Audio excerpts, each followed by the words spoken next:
Welcome to the Barnes & Noble at BU, and thank you all for coming out. Tonight we are pleased to present Nick Mills, Associate Professor of Journalism here at Boston University.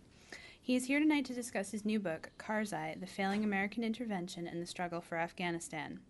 In Karzai, Mills draws upon years of experience both as a journalist and as a media trainer in Afghanistan to present a portrait of a president who is at once charismatic and troubled. Karzai, a highly educated man already deeply involved in Afghani affairs, became the leader of a popular uprising against the Taliban in the days after September 11th. Now, 6 years later, Karzai's presidency is in trouble as he lacks the strong backing of the West and faces criticism, social unrest, and being marked for assassination. Nick Mills has taught journalism at BU since 1988. He served as field director on Boston University's Afghan Media Project, which created the Afghan Media Resource Center, where he first met Hamid Karzai, and later renewed his acquaintance while working in the Afghani president's press office. It's too many P-S sounds. An international media trainer, Mills has worked in places like Afghanistan, Pakistan, Lebanon, Kosovo, Tajikistan, Colombia, and Vietnam. His early career was in broadcast journalism, and he has served on the Peace Corps and as an Army officer in Vietnam. Please welcome Nick Mills. Thank you very much. Thank you, Jean. Nice to be here. It's a little intimidating with so many Afghan experts in the audience to talk about Hamid Karzai and my own Afghani experiences. But I'm always happy to be corrected if I make any egregious errors in talking about Afghanistan or about Hamid Karzai. Let me start by telling you the genesis of this book, which began really in 1986 when I was not teaching at Boston University. This was before I became a professor. And I got a phone call from an associate dean, whose name is Ron Goldman. It wasn't sort of out of the blue. I was on the College of Communication Alumni Board. I was very closely connected with the college, so I was sort of a known quantity. But Ron Goldman called and said, how would you like to go out to the Afghan border and teach Mujahideen journalism? And I said, well, of course, who wouldn't? And so in November, just exactly how many years ago is that? 1986, at exactly this time of year in November, I went out to Peshawar, Pakistan, to smell the dust and test the wind to see if we could do this Afghan media project on Pakistani territory, training Afghans in journalism, which is not as crazy an idea as it sounds like on its face. And so I did go to Peshawar and met a lot of Pakistani officials, drank lots of tea, got lots of smiles and handshakes, and no permission to do the Afghan Media Project. And I came back to Boston and I said, you know what? They're not going to give us permission. Let's just go do it and let them throw us out. And so we did. We went back, and they didn't throw us out. We completed the Afghan Media Project. The idea of the Afghan Media Project was to train Afghans to cover their own war against the Soviet Union. The reason being that it was an extraordinarily difficult war for anybody else to cover. In order to get stories about the Afghan war against the Soviet Union, you had to really go inside Afghanistan. And to go inside Afghanistan, virtually the only way in was to walk, because the Soviet Union, with their planes and helicopters and tanks and trucks and soldiers, controlled the roads and the skies. And so if you were going into Afghanistan, you had to walk in. And you walked in with a group of Mujahideen over the mountains, and you walk for a couple of weeks, and they fire off the rockets that they'd carried in, and then you turn around and you walk back out. And you may get a story, you may not. You may get captured, you may not. You may get killed, as some did. So this, you can understand, deterred a lot of Western journalists from covering the Afghan war. And so the idea was, all right, let's train Afghans. And so the Afghan Media Project was conceived. Boston University bid on the contract, got the contract, and off we went. I went out with 2 other trainers in early 1987. And we began to recruit trainees from the 7 major Afghan resistance parties who were based in Peshawar, the capital of the Northwest Frontier Province, just a few miles from the famous Khyber Pass. I wanted to create a sort of pan-Afghan organization, the AMRC, and to do that I had to recruit evenly from all the parties. So I went around and knocked on the doors and drank a lot more tea. And at one of the parties, the ANLF, the Afghan National Liberation Front, the spokesman was Hamid Karzai. Friendly young chap, balding even then, in his 20s, and spoke near perfect English, been educated in India. He'd gotten a master's degree in India, his undergraduate and graduate degree in the university in Simla, in the hill country. He was very easy for Westerners to deal with. Everybody liked dealing with Karzai. And so we saw each other, off and on over the next couple of years. I was out there in 87 and 88. And then I left Peshawar to come to Boston University to teach in the fall of 1988 and never saw Hamid Karzai again until years later. Of course, I followed events in Afghanistan. I was keenly interested because by now I had a lot of Afghan friends. And so I followed events and the troubles, the terrible troubles they'd had after the Soviets left. You see, we thought when the Soviet Union finally pulled out of Afghanistan, which it did in 1989, we were all going to be dancing into Kabul and having a big party and celebrating the end of the Soviet occupation and the beginning of the new Afghanistan. Well, the new Afghanistan was deferred by years and years and years of bloody internecine warfare among the Mujahideen groups, incited particularly by one particularly vicious leader named Hekmatyar, who is very high on my hit list. I don't know about yours. And so the country really suffered even more than it had under the Soviet occupation. It suffered even more as the Afghans fought for power in Afghanistan. And I followed the news with heavy heart. Then there seemed to be a bright light on the horizon, and it was called the Taliban. These young, devout students of Islam who were going to bring peace to Afghanistan.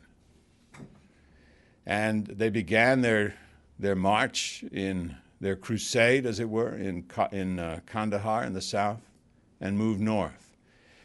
Many places surrendered to the Taliban, thinking that, yes, at last we're going to have peace in Afghanistan, and so take over.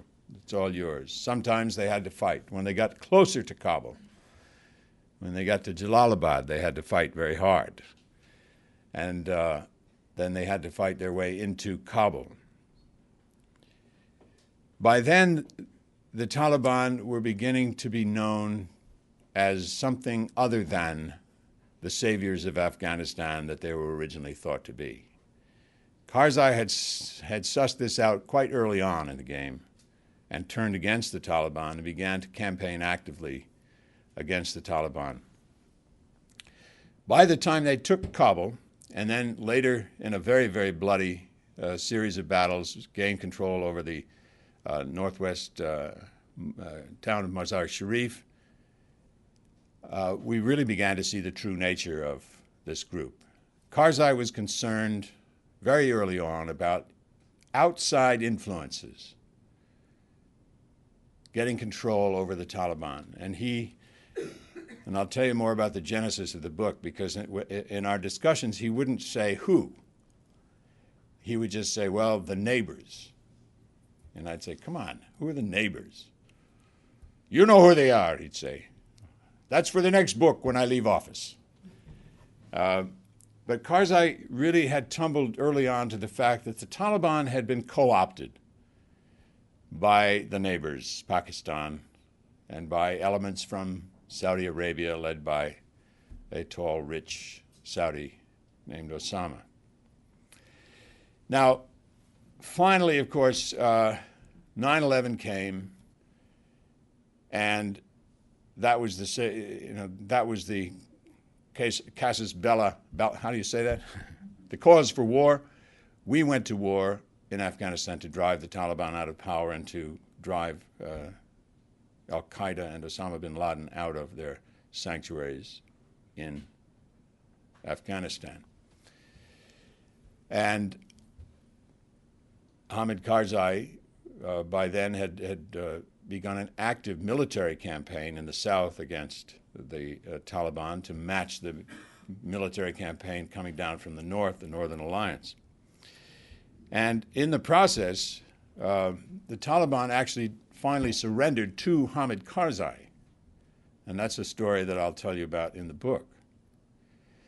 But how the book came about was kind of an odd circumstance, and this is not the book that originally was supposed to be. In 2004, I finally got the chance to go to Afghanistan, and I was hired to be an advisor and trainer in the press office, actually the office of the spokesperson for the president, in the presidential palace in Kabul. And so in 2004, I spent 4 months in Kabul, working every day in the palace. And I would see Karzai occasionally. Sometimes he'd pop into the office, or I'd see him at the many press events we had on the lawn of the palace. And so that was great fun to be working in the presidential palace in Kabul in those days. Things were really popping in Kabul. Kabul was a city that was just bursting at the seams with exuberance and happiness and joy to be rid of the Taliban. There was a great building boom. People were dancing in the streets practically. Restaurants were open. The bazaars were full of goods and people. It was a very, very exciting place to be. I came back at the end of that summer to teach, and I was telling a vice president at BU about my experiences, and he said, gee, it'd be great to have Karzai as commencement speaker. And I said, yeah, would. And I kind of forgot about the conversation until 2 days later, the president of BU called up and said, Joe Mercurio tells me you're getting Karzai to be our commencement speaker. I said, yep, right. Sure, okay. So I called Kabul then. I called the chief of staff and asked him about it, and he said, I don't know, busy. But he was looking at his calendar as he spoke, and he said, well, he said, the date is open. Let me ask him. And he called me back the next day, and he said, Karzai wants to do it. I said, yes. So I called the president of BU, who was then Dr. Chabanian, and he was thrilled with that. And so Karzai became our 2005 commencement speaker, and he was a great hit. And while he was in Boston, being protected by the gentleman in the back row, I proposed to him that we do a book. And the idea was that I would be his ghostwriter. And we would write a book by Hamid Karzai, a message to the world to not abandon Afghanistan again, as it had after the Soviet Union had left in 1989. To stay with Afghanistan and to see it through the rebuilding process, the stabilization process. And he said, all right, let's do it. So I took a semester off without pay, as it turned out, flew to Kabul and went to the palace, and the chief of staff was taking me in to see Karzai for our first meeting, and he said, by the way, he doesn't want to do the book anymore. I thought, well, why am I here? So I went in to see Karzai, and he said, I don't think a sitting president should write a book. And I was thinking on my feet, a little tap dance. And I said, well, it's not a book. No, it's not a book. This is a long op-ed piece that you're writing on behalf of your people, the Afghan nation, telling the world to stay with Afghanistan in this dark hour and help it to rebuild. This is your duty as a president, to speak for your people to the world through the permanence of this book. This is not a soundbite at a news conference. This is a book that people will hold in their hands and read, and it will have immortality. Oh, all right, he said, let's do it. And so we started our sessions, and I would go to the palace at night, and we would sit and eat Afghan pistachios and Afghan almonds and drink Afghan tea, or usually coffee, actually, because I like coffee over tea, which is unusual. And he would always promote the Afghan produce, you know. Eat these are the best, he said, you know. Afghan grapes, raisins, whatever. And so then we would turn on the tape recorder and talk, and he would tell his story.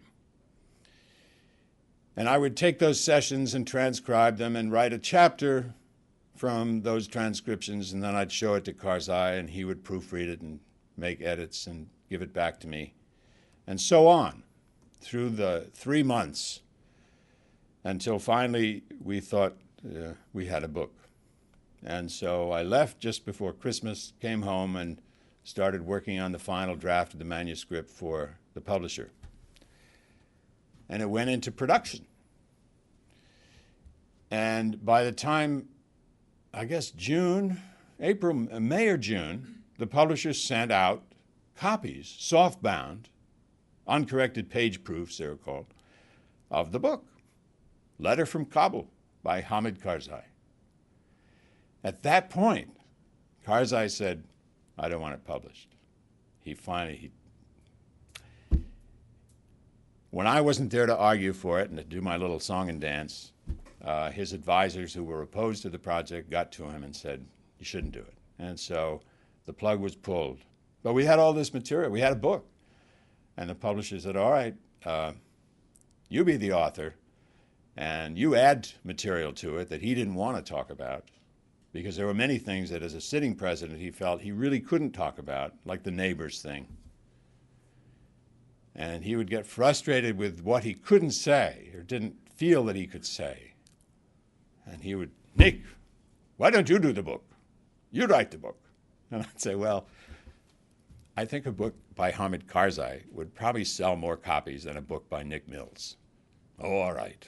He'd say, let's do it. So on we'd go. And so, but then the plug was pulled. This is the result now of that process, which began really in September of 2005. Hamid Karzai, how did he get to be president? Well, there's a lot of dispute about that.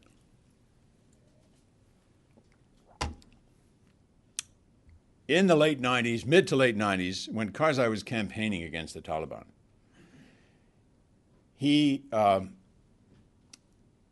well, let me go back a little bit. As the spokesperson for his party, and because he spoke fluent English, because he was well educated, he was the natural liaison between his party and the Western countries, the embassies, the ambassadors. He came to Washington. He spoke to Congress for support for the Afghan resistance and so forth. So he was very well connected.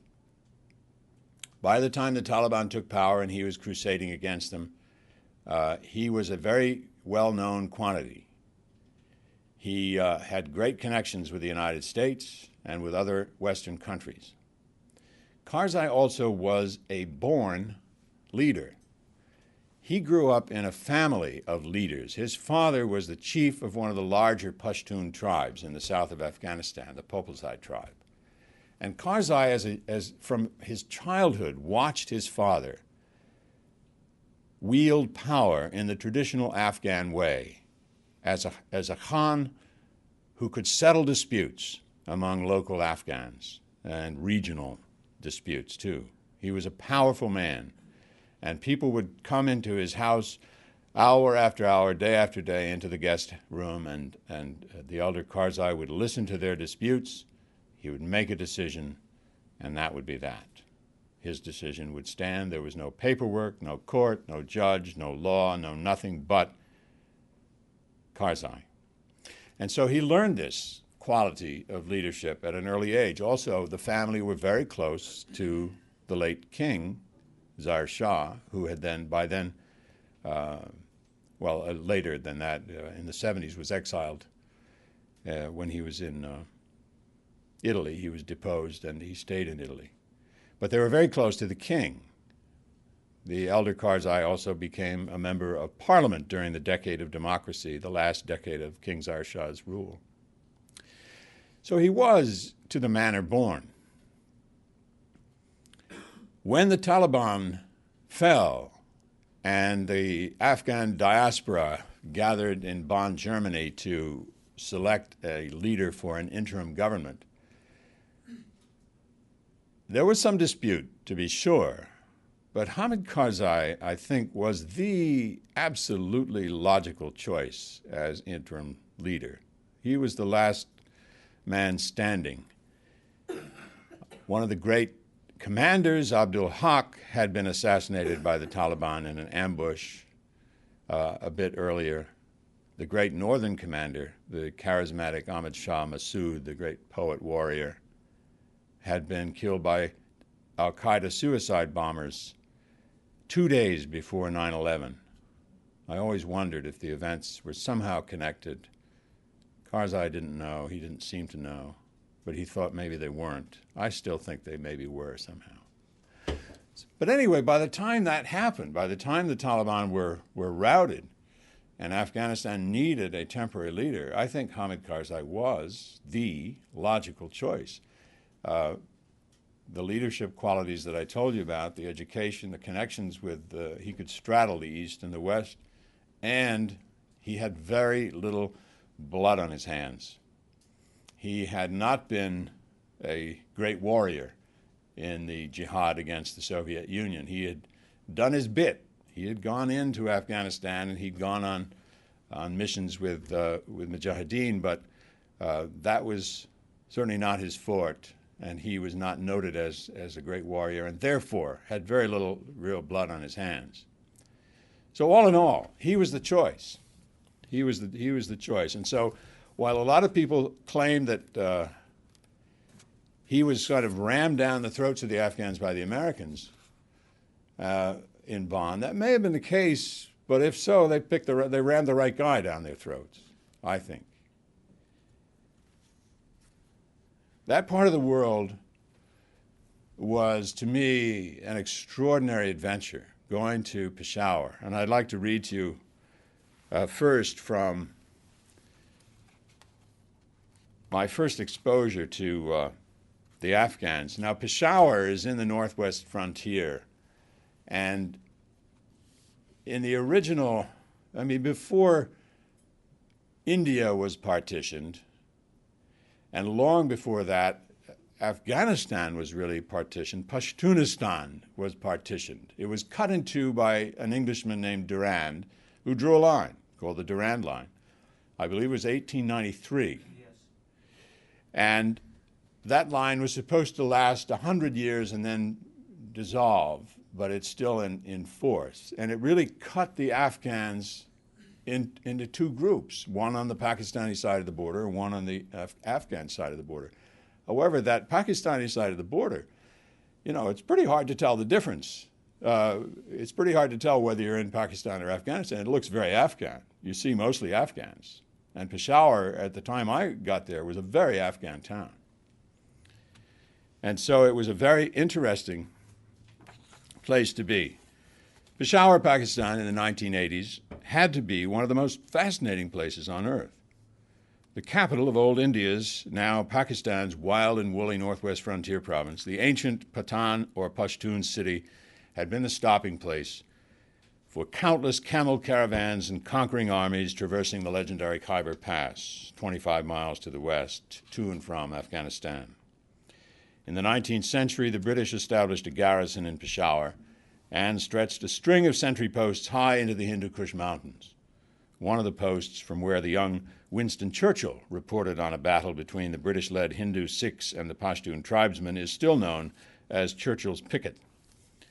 Beginning with the Soviet invasion of Afghanistan, Peshawar became the temporary home for thousands and then tens of thousands and then millions of Afghans who had fled their country, to escape both Soviet communist rule and the steadily escalating violence of the jihad, the Muslim holy war, waged against the Soviets by these ragtag militiamen called mujahideen, or holy warriors.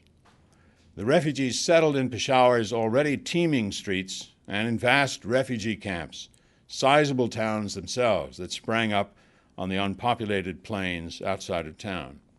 The Afghans opened tiny shops in the narrow, crooked streets of Peshawar's old bazaars, selling heirloom family carpets and jewelry set with deep blue lapis lazuli stone from the famed mines of Badakhshan. They also sold Soviet hammer and sickle military insignia and Red Army field caps, which came often with fanciful tales of how they had been plucked from the corpses of dead Russians. On the dusty plain outside of town, Afghan horsemen played their wild games of buzkashi with calf carcasses.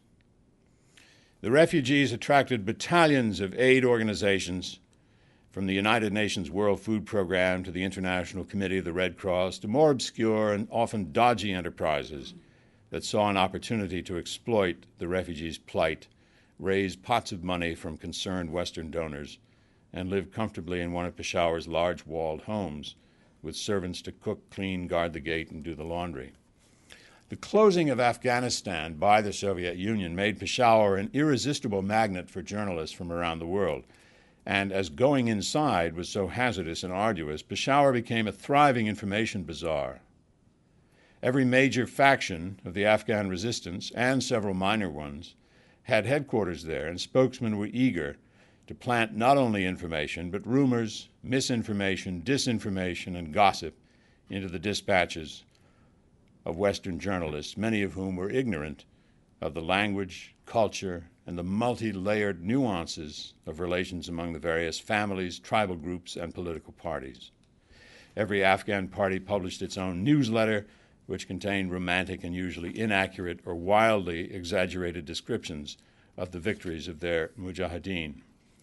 Peshawar was full of not only journalists, Afghan refugees, commanders, and mujahideen, but also every shade of spy and saboteur and agent provocateur and soldier of fortune imaginable.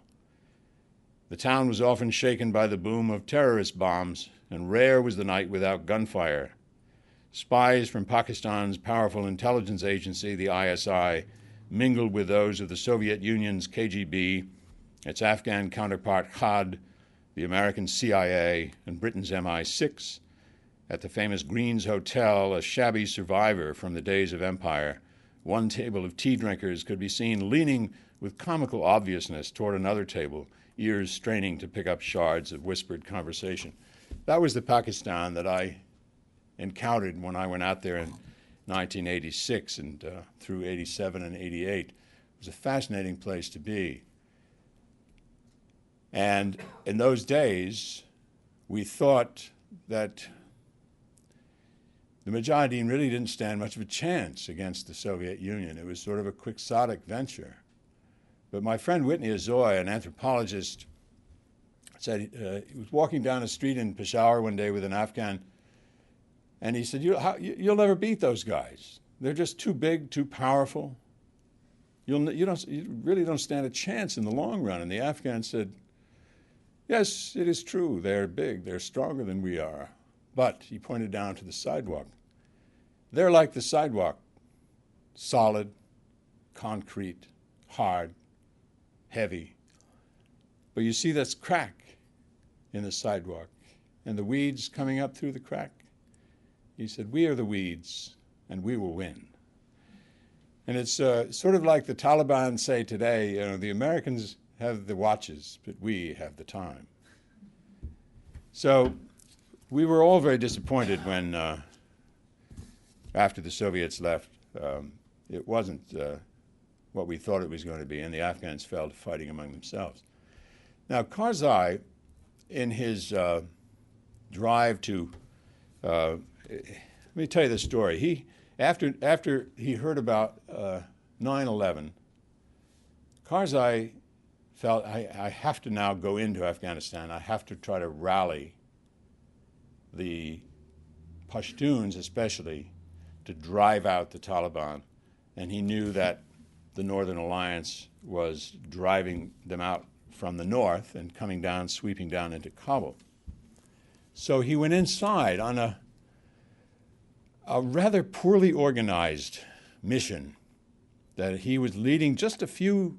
He went in with a couple of friends, hoping that he would go around to villages and towns and rally support. But he was getting nowhere. Bombs were beginning to fall from American bombers on Kandahar and other places. People were afraid. The Taliban were still in control of the many villages and towns, and they were after him. Once they learned that he was inside Afghanistan, they were after him, trying to chase him down and to capture him. And he was wandering around in the mountains in southern Afghanistan, really accomplishing nothing. But he had with him a satellite telephone, which I'm sure a certain American agency had given him. And so finally one of his people said, look, this is pathetic. We're losing. You're not going to win anything this way. You've got to do something. What should I do? Call your American friends. Tell them to come get us. Come to help us. So Karzai did. And that was the turning point. And then Karzai, with the help of American firepower, air power, and some special forces on the ground, began to then make inroads. And he began to establish beachheads in the villages and towns in southern Afghanistan. Now, there was one incredible moment, one day, when Karzai was in a tiny village, Shawalikot, and the Americans were there with him and many of the forces that he had rallied to his side. And as I write about it as a typical, it was a very Afghan moment, because for everything that seems to go right in Afghanistan, something always goes wrong. And in this instance, the Karzai was in this tiny village, and Taliban controlled villages had been surrendering to him and his forces. And he had turned down an invitation to go to the Bonn conference because he said, no, I want to stay inside Afghanistan. And on this particular morning, in the village, they were taking some indirect fire from a ridge line, and they had called in American air support. And a B-52 dropped a bomb. Now, Karzai was supposed to go up on this hill where everybody was watching the bombing of the ridge line. And everybody seemed to be up on that little hill, said Karzai, including lots of children and some of my men. As I was heading up the hill, someone ran up to me and said a group of elders had arrived and wanted to visit with me. I turned back and joined the elders in the room where I received visitors. Karzai sat with the elders, and they began to talk. A few minutes into the conversation, the room just exploded. The door and windows blew out. Karzai and the elders were all hit by debris and shrapnel. He went outside. He saw bodies, the wreckage of vehicles, and terrible damage to the village. A 2,000-pound bomb had been dropped by a high-flying American B-52 precisely on top of the hill where a number of people had gathered and where Karzai would have been standing. Had those people not come to see me, and if I had not been told at that precise moment that they wanted to see me, I would have been in the exact spot where the bomb fell, and I would have been vaporized. He lost 5 of his best men in the bombing. 3 American Special Forces commandos and several villagers, including children, were also killed. Many others were injured. It was the morning of December 5th, 2001, the day the Bonn Conference completed more than a week of difficult negotiations over the distribution of power in a provisional Afghan government. After the explosion, a bloodied Karzai was moved quickly away from the blast site and sheltered among some large boulders in case another bomb came. As his aides were cleaning the blood from his head, a call came on his satellite telephone. from Bonn, and the BBC's Lise Doucette broke the news that he had been chosen as the man to head the Afghan interim government. I mean, what a moment. And later that day, the Taliban arrived to surrender to him, all on the same day, nearly killed by an American bomb,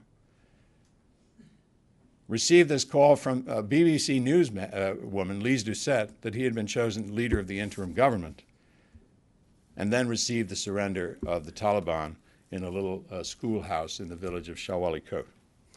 Now, the book is subtitled The Failing American Intervention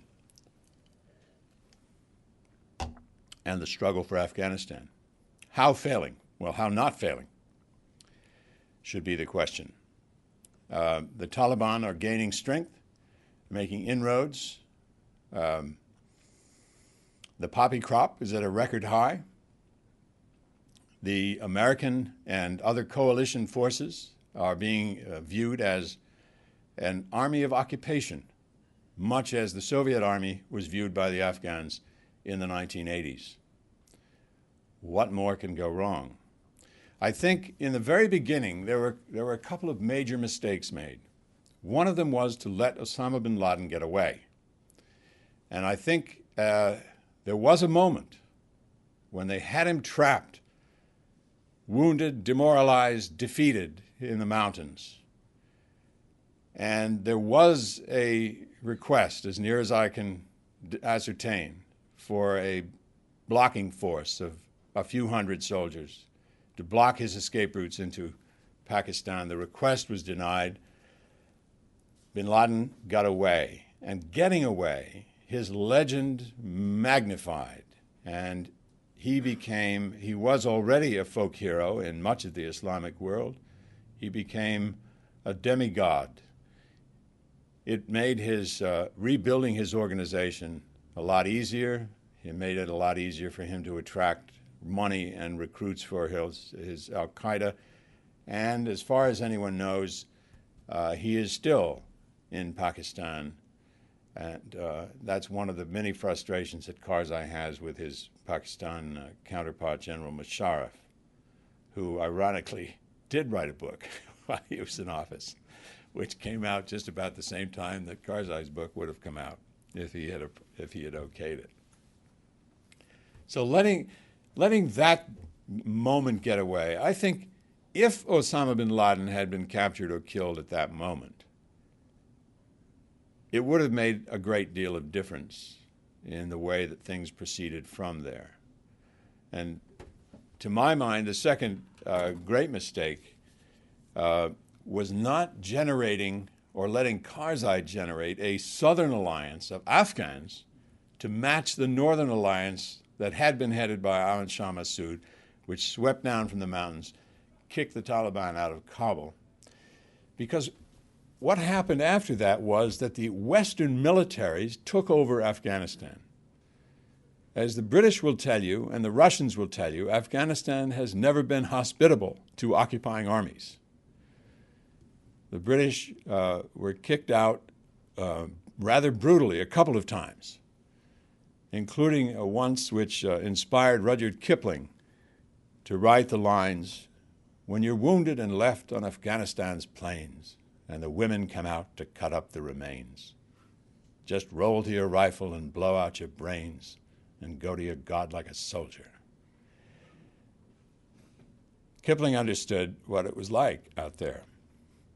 Now we have, instead of an well-provided Afghan security force, we have a foreign military force, something that the Afghans have never taken kindly to. Now, this all came about at a moment in Afghan history when there was enormous joy, exuberance, optimism that finally we're going to have a peaceful and prosperous and you name it, Afghanistan. Immediately in those days between 2001, when Karzai took power, they went to Kabul, established a government, the optimism was just in the sky. It was just enormous. And favorable ratings for Karzai were very high in the 90s. Opposition to the Taliban were in the 90s. Nobody wanted to see them ever again. And yet, you see, this moment was lost. Somehow, the focus was allowed to shift to another country. And look at the mess we've made. Where Afghanistan, we really, really had a chance. And we still do have a chance. And I hope that the West does not give up on Afghanistan. But I do believe that the West really needs to change its strategy and tactics in Afghanistan so that the coalition forces are not perceived as an occupying army, that they kind of step back and turn over more of the security to the Afghans and make some progress toward reconstruction. There's one of the things that causes pessimism is the pitifully slow pace of reconstruction and the amazingly high rate of corruption that is going on in Afghanistan. In fact, if you read the press today, Karzai spoke out against the rampant corruption, which is almost endemic in his government. I think Karzai himself is not corrupt. I think I've never heard anybody accuse him of being corrupt, but he knows who is, and so how different is that? He knows who is corrupt, which is virtually everybody around him. But I think he has managed to maintain at least his own uncorruptedness, as it were. So we've lost these moments. Also with the poppy crop, which is now at record highs. And the Taliban, had managed to almost eliminate the poppy crop at one point. And there was again a moment where poppies were not being grown, and yet, because of the failure of the reconstruction effort, the diversion of resources elsewhere, we were not able to offer the Afghan farmers any alternative. And again, they turned to poppies because they can make a lot of money, relatively speaking, growing poppies. Karzai is rather calm about the issue. He doesn't have single-handedly the power to eradicate the poppy crop. He has moral suasion. He can say, this is wrong. We shouldn't grow poppy. And the farmers say, we know. But we got it. What else can we do? But also Karzai said, look, half the problem is here. We're the supply side. There's also a demand side, and that's your problem. Maybe when you solve your problem, we'll solve our problem. Meanwhile, he is not happy he doesn't want to take a livelihood away from his farmers without giving them an alternative. And so, and meanwhile, the U.S. and Europe are squabbling over how to best eradicate the poppy production. Now it's gotten really out of hand. It would be almost impossibly expensive now to eradicate the poppy crop. You have to gradually now substitute alternative livelihoods for the farmers, or you're not going to get rid of it ever. So it would be just amazingly expensive to try and go in and chop it all down. The U.S. and the Europeans cannot agree on whether to spray Agent Orange or some other herbicide on the poppy crops. The Europeans, of course, don't want it, and the Americans think that's the best way, and so they're at a stalemate on that. Anyway, Karzai today gets blamed for everything that goes wrong in Afghanistan, but it ain't his fault. I mean, he can only do so much, and he's trying. He's really trying. But look at the country he has to deal with. There's no electricity. There's extreme poverty. The resources have been taxed to the hilt. The bureaucracy, the civil service had really been torn apart, destroyed by the years of fighting. It's like starting a country in a vacant lot, from the ground up. There wasn't much left. And so Karzai, I think, is probably the best guy still in that job, But I do think he has to get a bit tougher to get more control, rule with perhaps a bit more of an iron fist than he has done so far. And maybe then he can get things done. But it's going to take a lot of cooperation from the West, a lot of continued involvement by the West. And I think, we're Americans. We want things to happen tomorrow, yesterday. It'll take a generation or two of continued concerted effort to make Afghanistan into a whole country again. That's about all I have to say. You want to ask me some questions? Thank you. John. You see reports from time to time that basically Karzai is basically the mayor of Kabul and has very little ability to influence events very far outside the city limits. Yeah, and they point to this as though it's his fault, that some of that is true. However, I have to point out that he did replace the very powerful warlord who ruled Herat for many years, Ismail Khan, and brought him to Kabul. He did replace the even more powerful warlord who had ruled Mazar-e-Sharif, General Dostum, who wore many uniforms over the last 20 years. And he brought him to Kabul. And he has been able to move people around to sort of, it's the old thing about keep your friends close but your enemies closer. And he brought them to Kabul where they could do him less harm. That was a bit of a display of power that people perhaps didn't notice. But it is true that security is a problem. When he leaves the palace, he's a target. There are definitely people out there who want to do him harm, and he's survived a couple of 3 assassination attempts so far.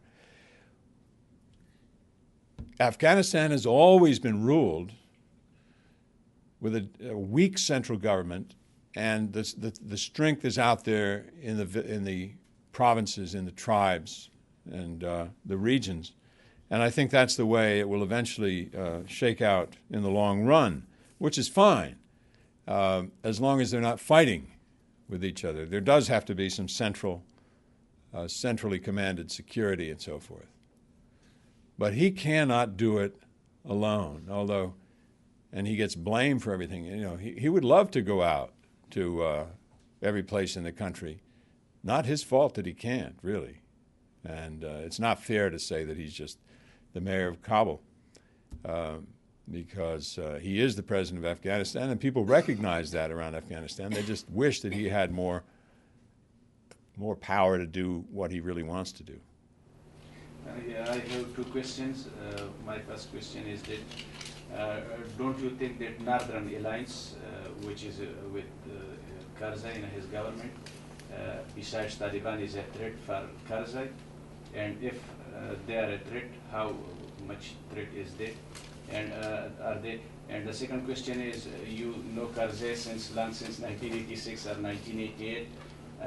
Nowadays, sometimes he becomes so emotional and even sometimes sheds tears and makes promises with the people, but the next day he ignores his promises and or he forgets his promises. Is this the part of his personality, or the situation has made him so to forget his promises? Did you ask me if the Northern Alliance was a threat?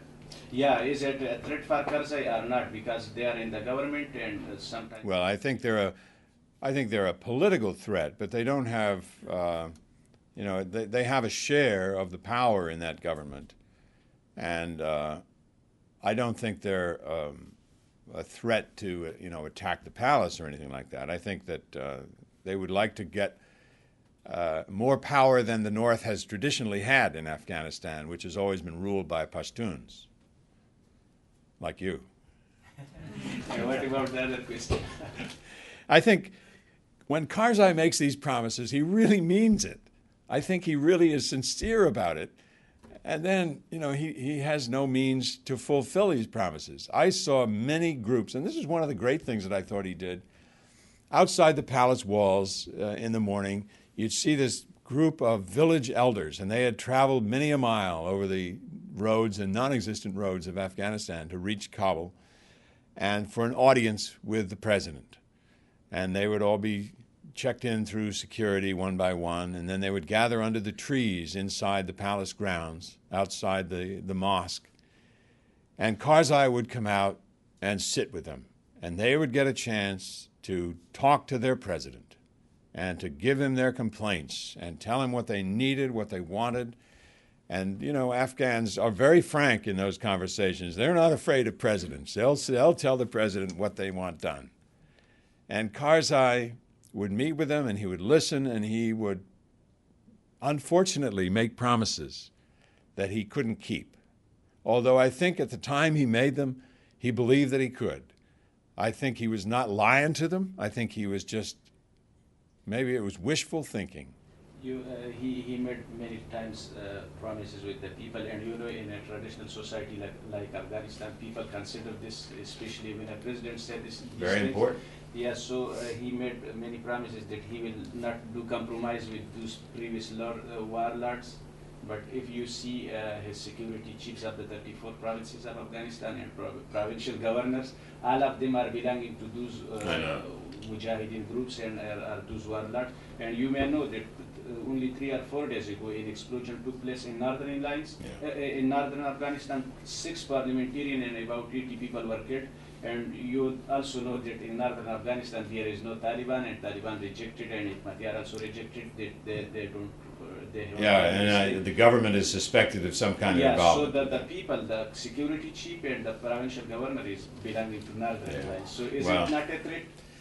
I mean, I don't know who set off the bomb. I have no idea what that was all about. But Karzai should not, of course, he shouldn't make promises, because to an Afghan, you make a promise, you keep a promise. He's also very pragmatic. He knows that his power is limited. He has to make deals with various people around the country in order to make anything happen at all. But I think you're right. He shouldn't. He should simply say, "Look, I'll try, but I can't promise you anything." But unfortunately, he does make promises. Hi. Hi. First, I know insider baseball, but you know, I've talked to Ismail Khan and I've been to Herat, and it'd be a mistake to think he wasn't still running the place from Kabul. But that always led me to wonder, and a lot of things led me to wonder, is there any advantage to Afghans that this is still one country? Is there an advantage to having it as one country rather than partitioning it? Well, there's certainly an advantage of the moment in terms of the aid picture, that if Afghanistan began to break up, it would certainly complicate aid in terms of security or economic aid. Otherwise, I don't know. I mean, that's been suggested that Afghanistan doesn't really belong together, and that's really a question for them to answer, and I just don't know if they'd be better off or worse off. Yeah. Yes.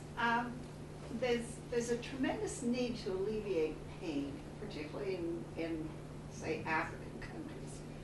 Has anyone seriously thought of taking the medicinal, opium and turning it into morphine? Morphine, yeah. I mean, that would be an obvious way of using. You know why they don't? Because that would destroy India's stranglehold on that market. And so, you know, it's always something. They would flood the market with medicinal morphine, and nobody would make any money. They have enough to supply the world with medicinal morphine, and yet it would destroy part of India's economy if they did that, and it would lower the price of morphine worldwide. So, you know, there's always the law of unintended consequences at work. Yeah. What do you think, what are the weaknesses of Karzai? Well, one of them we just talked about. He makes promises that he can't keep. And the other, I think he,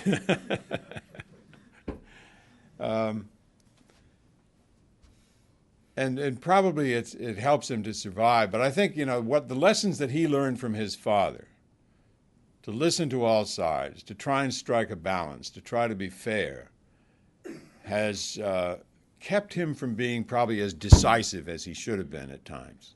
I think he should be more decisive. There's a moment, when he tried to get more control over the foreign forces on his soil. He's now the sovereign. He's the president. And President Bush turned him down, which apparently infuriated Karzai. He never said anything about it. But he wanted more control because he was very, very concerned about all the killing of innocent civilians by the NATO and American forces there, the ISAF. The bombing especially was claiming a lot of innocent lives. And so all Karzai can do is, that's terrible, that's tragic, don't do it, be more careful. I think really that's part of the strategy that needs to be realigned. Something has to be done to stop that from happening and to prevent and to make the security forces look less like an occupying army. But Karzai needs to be more strong. He needs to be more firm. He needs to make decisions and have them carried out. And I think he wants to please everybody, and he can't do it. Susan. Hi, Nick. Do you think that the fact that many people do think that Karzai was installed by the United States government has affected his ability to get aid from other countries? I haven't seen that. I think it certainly has affected the perception of Karzai in the minds of many Afghans who wanted to, especially those who were his political opponents, wanted to paint him as an American puppet. And it certainly didn't help that the Americans sent Zalmay Khalilzad as ambassador, who was an Afghan. It was great that he was an Afghan, and he and Karzai could speak very frankly on a very level plane. But there was the perception that Khalilzad was running the country and not Karzai. And when a New York Times Sunday magazine story to that effect appeared with Khalilzad on the cover, Khalilzad thought it was great. He was quite proud of the fact that he was perceived to be running Afghanistan until they reminded him that it was very bad for Karzai if he was perceived that way. He says, oh, yeah, well, I better back off a little bit. But I think the fact was that he and Karzai were great pals. They loved to talk about all of the issues and problems, and Khalilzad was a great advisor to Karzai in those days. But who actually made the decisions? Karzai. But he does need to be tougher, for sure. Yes, John. If you look at refugee movements, Afghanistan stands out as one of the astounding ones of the sheer volume of people who came back afterwards. Estimates somewhere around 2 million. And the early stuff being read is, these people had acquired some resources, they had entrepreneurial skills. This was going to transform Afghanistan as they come back. And now you see Taliban coming back, and I'm just curious what that interplay is. Well, a lot of the refugees who came back in that flood were the people who had been living in Peshawar and along the Pakistan-Afghan border, and some of them from Iran as well. They were not the educated Afghans. They were not the Afghan who ran the civil service in the old days. Those people had long gone and taken their money and their brain power to the West. And so Afghanistan has a great shortage of educated, skilled people, skilled in bureaucracy as well as in the trades. And I think that's why it's going to take a generation or two to develop that new class of educated Afghan to be able to take over and run a country.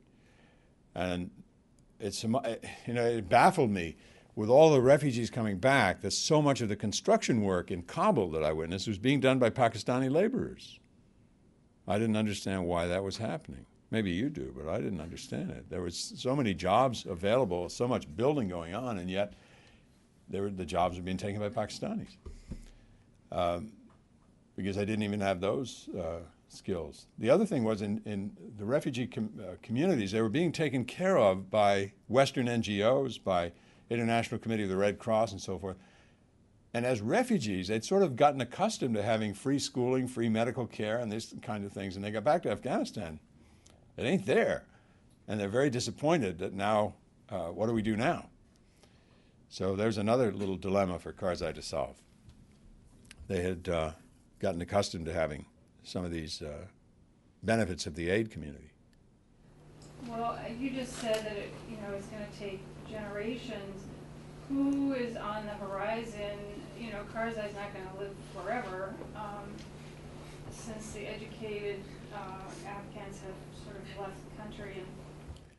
Well, some of them were coming back, and there's certainly a core of people now working in the government in Kabul who are capable of taking over. Some of them from the Northern Alliance, some of them from the Pashtun tribes. There is a core there of top leadership. It's the building of the great broad civil service, the bureaucracy that every nation needs to run its civil government, its municipal governments, its schools and highway departments and things like that. That's what's going to take a long time to build up. Who's going to take over after Karzai? I don't know. You got any bets? He will be re-elected next after 2 years.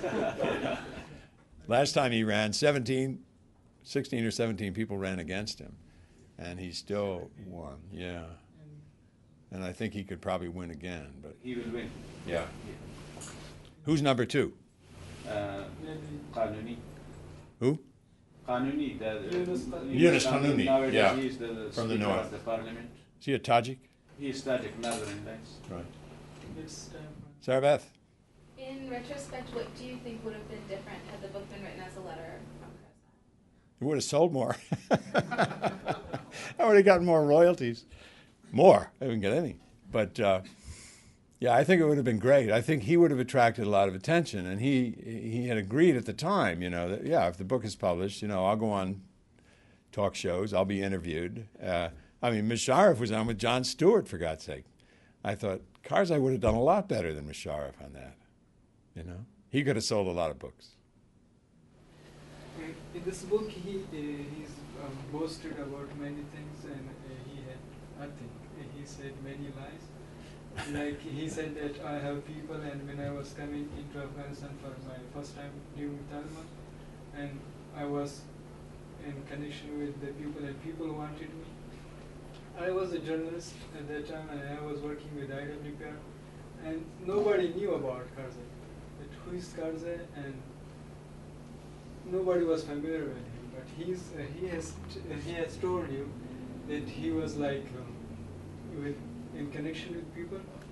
So didn't you ask him that where are those people who were with you? You cannot go out of your office nowadays. So where support gone? Neither can George Bush, but unless it's a very carefully organized town meeting with only his, they take a blood test to get in there. But I think Karzai was fairly well known as many other Afghans, because he was an official in the Mujahideen government. He was very well known to the leading Afghans. Maybe not to the man in the street so much, but by that time they didn't know much of anything. They'd been deprived of information. I see that our time is just about up. No? All right. Well, I don't want to rattle on here because nobody ever complained about a speaker going too short. And so, is there one more question? Yes. What is his opinion of this now? How did he feel about you going ahead? I have no idea. Although, during our conversations, he would say, Nick, why don't you do the book? And then when he knew that I was doing the book, I got word back indirectly that he was pleased about that. In fact, he invited me to come back to Kabul for some more sessions, some more time with him. And the schedule couldn't be worked out, so I didn't go back. Since the book came out, I have not heard from him. The ambassador to Washington from Afghanistan called me and said that he congratulated me on the book, and he said he would give a copy to Karzai when Karzai came for the UN General Assembly meeting about 3 weeks ago, I guess. But no, I haven't heard anything. So if you can find anything out, I'd be happy to know. At least, you know, he hasn't sent anybody after me, as far as I know. No, I mean Karzai was in September here in New York in September. In September, right, in the UN. Yeah. All right. Thank you very much. I enjoyed it.